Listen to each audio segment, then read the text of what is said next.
Okay, so when applying for spousal sponsorship, ever since it went completely online, there has been a lot of confusion about who creates the account in the online portal to submit the application.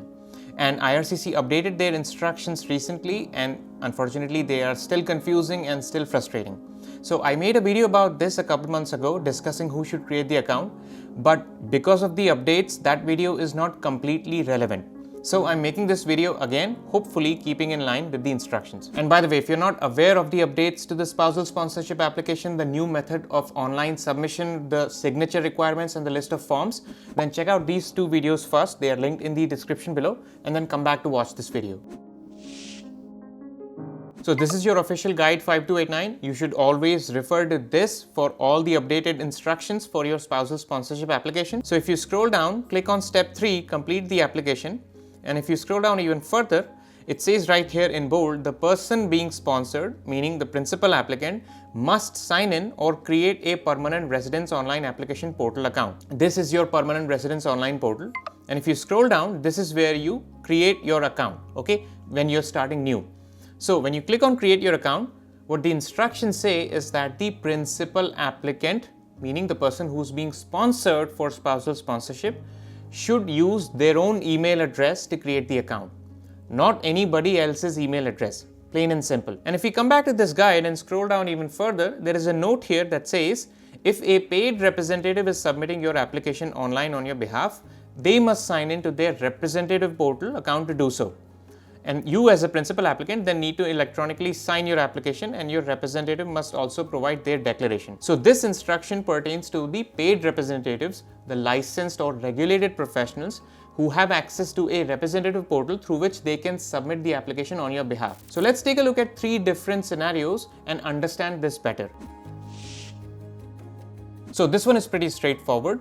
If the principal applicant, the person being sponsored, is taking care of the complete application themselves, meaning they have not hired a paid representative, and they're also not using any unpaid representative, even sponsor is not acting as a representative, then the principal applicant should create the account in the portal and they should submit their application through that portal, nobody else. So let's try to understand this with an example. I'm the sponsor, I'm sponsoring my wife, so she is the principal applicant, and we are not using any representative, paid or unpaid, no representative. So this is the online portal, and here my wife Apurva is going to click on create the account, and she's going to use her email address to create the account, meaning the email address which my wife uses on a daily basis. So once my wife creates the account, she's going to sign into this portal. She's going to click on start the application. Then she's going to select the program, so family, then category, so spouse. So my wife at the time was in India and I was in Canada. So this was an outland or family class application. So she's just going to select that, simply going to give a name of the application. So this could just be the first name and last name of the principal applicant, and then hit continue. So assume that my wife is now logged into this PR portal. So she's going to come down. This is the forms section. So again, there are digital forms and PDF forms. So she's going to first fill out the digital forms here, and then she's going to upload all the PDF forms. Now keep in mind, there are 2 PDF forms, 1344 and 5532, which require the digital signatures from both me, the sponsor, and the principal applicant, my wife. So what she can do is send those forms to me. I can then digitally sign those wherever my signature is required and send them back to her. And then she can upload those forms here in the online portal from her account. Then you come down to the supporting documents section. So this is where my wife will upload all the supporting documents. Come down here, proof of payment. This is where she uploads the proof of payment. So payment receipt. Doesn't matter who makes the payment, as long as the complete amount is paid. All you have to do is upload the payment receipt. Then scroll down, and here is the consent and declaration section. Scroll down, and here my wife will type her full name exactly as it appears on her passport. This is important. That will complete the consent section. So there's no representatives and nobody will have access to this portal. So only my wife should sign in, and she's the one who should type her full name in this portal exactly as it appears in her passport. That way she is giving consent and also digitally signing the application. Keep in mind, there is also another section in 5669 where she will have to give consent. That's Schedule A. So don't miss that. Then once you're done, click complete and return to application. Scroll down all the way and then this submit your application button is going to be enabled. So the principal applicant, my wife, will then hit this submit button and submit the application. And obviously I can still assist my wife in completing this application. So I can review the digital forms for her. I can make sure all the PDF forms are properly completed and signed. All the supporting documents are uploaded. After all, I'm her spouse, so I have every right to assist her, and for that she can give me access to her portal so that I can log in using her email address and password just to review these forms and make sure everything is correct. But I cannot consent on behalf of my wife. I can also not hit the submit button. Once I've made sure that everything is uploaded correctly, then basically I give it back to her and she's the one who gives consent and she's the one who submits the application. So I don't think there's any harm in sharing a common email just to give access to the sponsor to review. But at the end of the day, it should be the principal applicant, meaning my wife, who gives consent and who hits the submit button on the application. So when you're using a paid representative, the situation changes a little bit. And when I say paid, I'm talking about licensed or regulated professionals, the ones who are authorized to do this. So a paid representative will have access to a representative portal and then they will submit your application for permanent residence through their portal. So if I can take you to this page, it has all the instructions about how representatives can submit your application, basically submit on your behalf through their portal. So it says if you're a licensed representative, you can now submit applications for permanent residence for your clients using an online portal. So here's the PR portal for representatives. It looks very similar to the regular PR portal, but this one is for representatives. That's why it says representative permanent resident portal. So what usually happens is the representative signs in this portal using their own credentials and then they start an application for you, the principal applicant.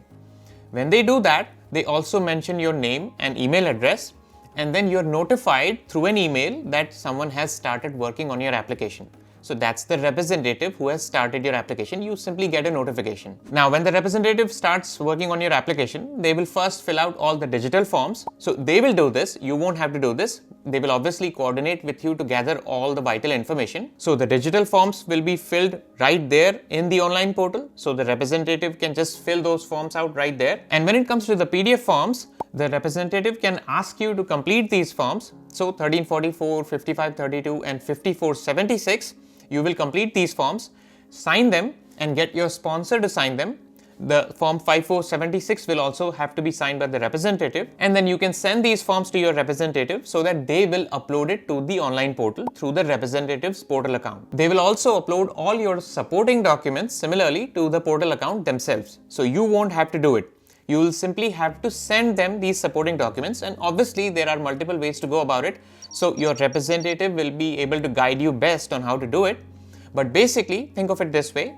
This application, your permanent residence application, is being managed by your representative in this portal, which is the representative portal. So now I have not worked with a paid representative, so I don't know if in this case you, the principal applicant, will also need to create an account in this PR portal. I don't think you will need to. Once the representative completes the application, before hitting the submit button, they obviously have to take your consent. So what will happen is they will either take you on a video conferencing call, a Zoom meeting or a Microsoft Teams meeting or a Skype meeting, share their screen with you so that you can see, you can review all the documents and make sure all the information is correct. Or the representative can give you temporary access to this portal, limited access basically, where you will only be able to give consent but not make any changes. So I don't really know how that's going to work because I have never worked with a paid representative, but your representative will be able to guide you here. The important thing to keep in mind is that you, the principal applicant, will have to give consent towards the end. Once your representative has all the information, everything is uploaded, the payment receipt is uploaded and the consent is given, they will simply hit the submit button from their representative portal and submit the application. So once your application is submitted and eventually when it begins processing, all the communication is going to go to the paid representative. Maybe the AOR email might go to the sponsor, but majority of the communication, AOR, biometrics, medical, everything will go to the paid representative. So make sure to work with them so that they let you know of the updates as soon as they receive that. So this is the part that is the most confusing when the sponsor is acting as an unpaid representative. It's confusing, especially in the light of the new instructions that they've updated. So let me first tell you what I did, so that will give you context as to what needs to change now. So I was the sponsor living in Canada and my wife was the principal applicant living in India at the time. So this was an outland or family class application. And my wife appointed me as an unpaid representative, which is very common for applicants to appoint their sponsors as representatives. So being a representative meant I could conduct business with IRCC on her behalf. Conducting business meaning receiving status updates or responding to additional document requests if IRCC were to request any documents during the processing of the application. So what I also did was to create an account in the PR portal using my own email address, meaning the sponsor's credentials, not the principal applicant's credentials. And not in the representative portal. I will not have access to that in the regular PR portal. So when it came time to submit the application, my wife logged into this PR portal using my account because I had given access to my account to her. She logged in using my email address and password. She reviewed the entire application and then she gave her consent, meaning she typed her full name in the consent sections, one for Schedule A and one towards the end of the application. So ultimately, even when I, the sponsor who was acting as the representative, created the account using my own email address and password, it was my wife, the principal applicant, who gave the consent. And then I was the one who submitted the application. And if I can quickly show you this page learning about representatives, this was my point of reference. I'm going to link it in the description below. If you scroll down, it says Immigration and Citizenship Representatives, fill out and submit your immigration or citizenship application. So now here, clearly, this is meant for paid representatives who can fill out and submit your application, but it does not specify this here. If you scroll down further under the unpaid representative section, it says they may give the same services as paid representatives, but they do it for free. So if a paid representative can submit the application on behalf of their client and unpaid representatives can give the same services as paid representatives, why can't I, the unpaid representative who's the sponsor, submit the application on behalf of my wife? So that was my argument that I went with, and that's why I created the account in the online portal using my email address and password and submitted the application. And I know so many of sponsors have done the same thing and their applications went through just fine. There were no issues.